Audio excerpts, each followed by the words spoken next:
पहले कार्यकाल का काम जीत के लिए महत्वपूर्ण सियासी हलचल। अदिति फडणवीस जी द्वारा लिखा गया संपादकीय बिजनेस स्टैंडर्ड हिंदी में। देश के कुछ मुख्यमंत्री दशकों से सत्ता में क्यों बने रहते हैं, जबकि कुछ अपना कार्यकाल पूरा होने के बाद घर लौट जाते हैं और कभी कभार बाद में उसके बारे में कुछ पता ही नहीं चलता। आखिर एक मुख्यमंत्री की राजनीतिक पूंजी क्या होती है और उन्हें इतिहास की किताबों में जगह क्यों मिलती है। किसी राज्य के शीर्ष पद को हासिल करने के लिए जीत का सहारा लेने की बात अब पुरानी हो गई। किसी राज्य के शीर्ष पद को हासिल करने के लिए जाति का सहारा लेने की बात अब पुरानी हो गई है।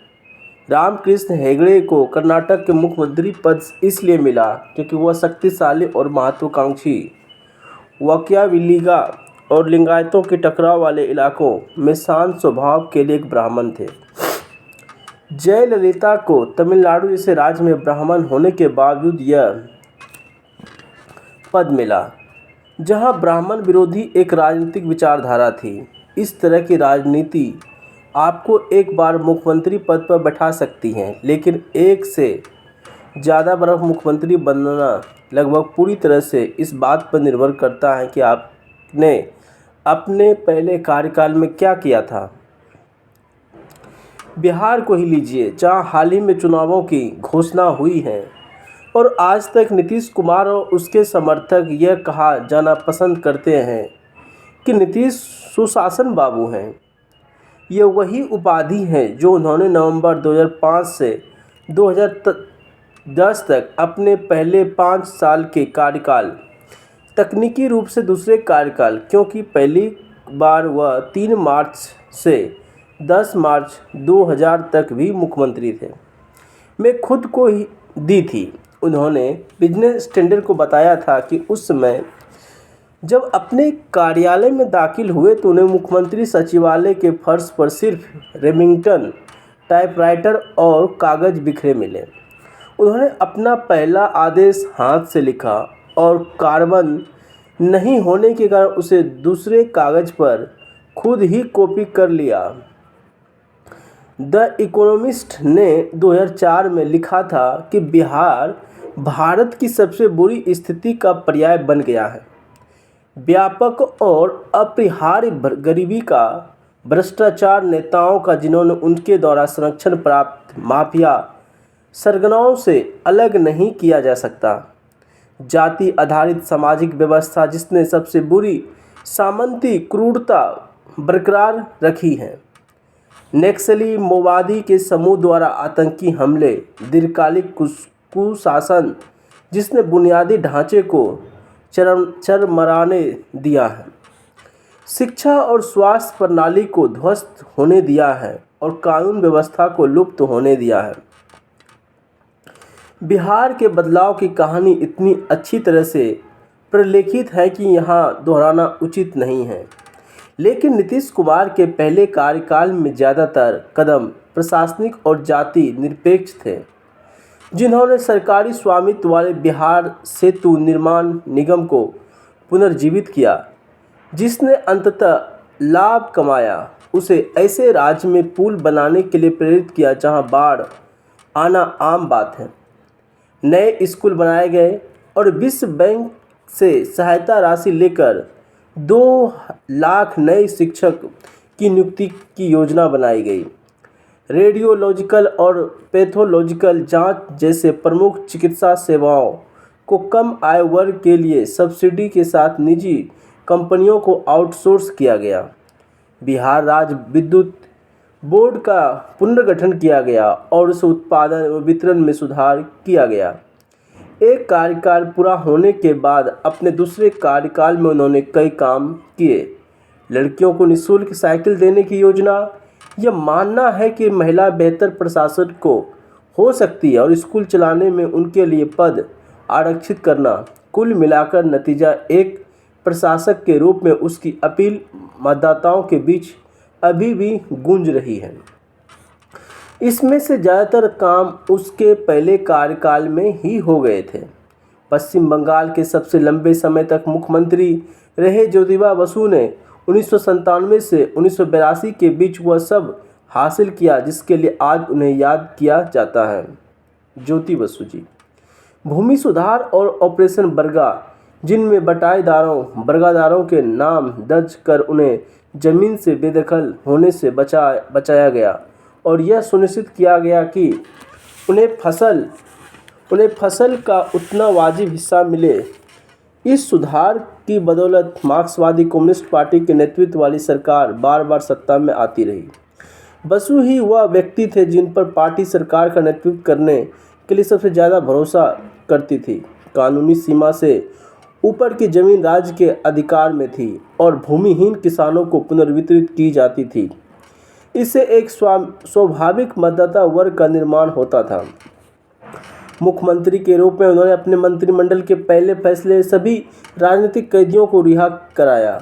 दूसरे शब्दों में कहा तो कुछ निवेश और दशकों की सत्ता।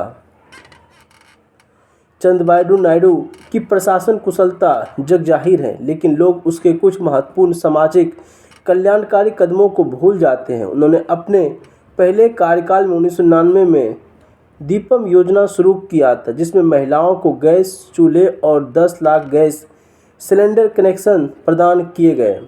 विश्व बैंक ने उल्लेख किया कि उनके प्रशासन में बड़े पैमाने पर लोक लुभावन वादा की तुलना में आर्थिक सुधार, बुनियादी ढांचे और तकनीक को प्राथमिकता दी। हालांकि इससे उन्हें चुनावी हार का सामना करना पड़ा, लेकिन यह तुरंत ब्रांड रिकॉल का रास्ता भी बना और तेलुगु देशम पार्टी की स्थापना के 30 साल बाद भी वह आज भी अपनी जगह पर है। जातिगत समीकरण पर सतही बातें इसका केवल एक हिस्सा ही समझा जा सकती है, लेकिन लगातार चुनावी जीत का विश्लेषण करें तो कहीं न कहीं इसका आधार वह प्रशासक होगा जो सरकार के अपने पहले कार्यकाल में दिया था। अगर आप इस मोर्चे पर लड़खड़ाएं तो आप हार जाएंगे।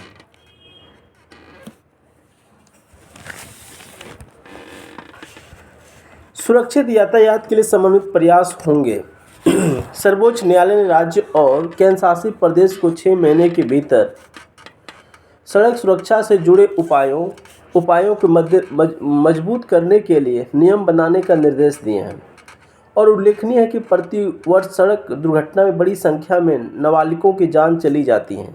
इसके पीछे बहुत सी वजह हैं, स्पीड ब्रेकर, खराब सड़कें, वाहनों को फिटनेस पर ध्यान न देना आदि। लेकिन सबसे ज़्यादा जो वजह सामने आती है वह उसकी अनियंत्रित गति एवं यातायात के नियमों का उल्लंघन। हाईवे पर वाहन तीव्र गति से चलते हैं जिससे बड़े हादसे हो जाते। युवा फराटे से बाइक दौड़ाते हुए नजर आ जाते हैं। इन वाहनों की गति इतनी अधिक होती कि जरा सी भी चूक तो इसकी और सामने वाले की ज़िंदगी पर संकट आ सकता है। बहुत से नाबालिग बाइक से स्टंट करते हुए कई जगहों पर देखे जा सकते हैं। इस तरह वाहन चलाने पर अंकुश लगाने के लिए अभिभावकों के साथ पुलिस प्रशासन को भी ध्यान देना होगा। सड़क हादसे रोकने के लिए जन कल्याण को बेहद ज़रूरी है। स्कूलों के पाठ्यक्रम के इस विषय को जोड़ा जाना चाहिए। व्यवस्थित यातायात का दायित्व हर नागरिक पर है। समय समय पर यह यातायात नियमों से जुड़ी जानकारी दी जानी चाहिए। चुनावों में रेवड़ियों का बहार।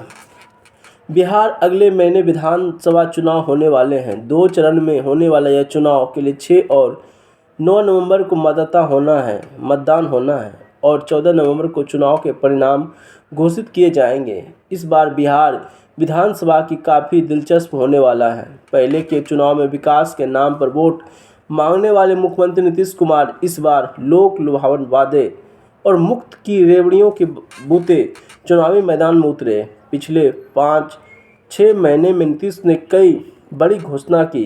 कभी बीमारू राज्य माने जाने वाले बिहार में आज 125 यूनिट बिजली मुफ्त कर दी। इसके अलावा महिला केंद्रित कई योजना भी शुरू की गई।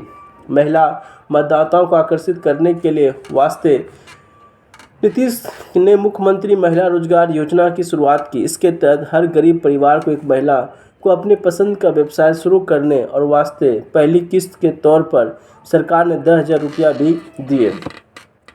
इससे पहले उन्होंने इस साल जून में 3 लाख रुपये से अधिक के जीविका ऋण ब्याज दर 10 से 7% कर दिया। चुनाव में सभी तबकों को साधने पर मौजूदा सरकार ने ध्यान दिया। सरकार ने प्रदेश के सभी मुखिया और सरपंच का मानदेय 5,000 रुपये से बढ़ाकर 7,500 रुपया कर दिया। सरकार पहले से ही बड़े पैमाने पर सरकारी शिक्षकों की नियुक्ति कर रही है। ऐसे में बिहार विधानसभा में नेता प्रतिपक्ष ने भी बीते दिनों में सरकार में आने के अगले 20 महीने के भीतर प्रत्येक परिवार को एक सदस्य को सरकारी नौकरी देने का वादा कर चुनावी सरगर्मी बढ़ा दी। अब यह देखना दिलचस्प होगा कि जनता क्या करती है।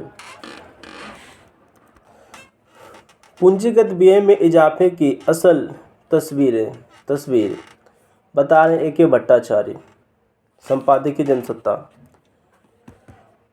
केंद्रीय सरकार के पूंजीगत व्यय में हाल में हुए इजाफे का मूल्यांकन ऐसा करो।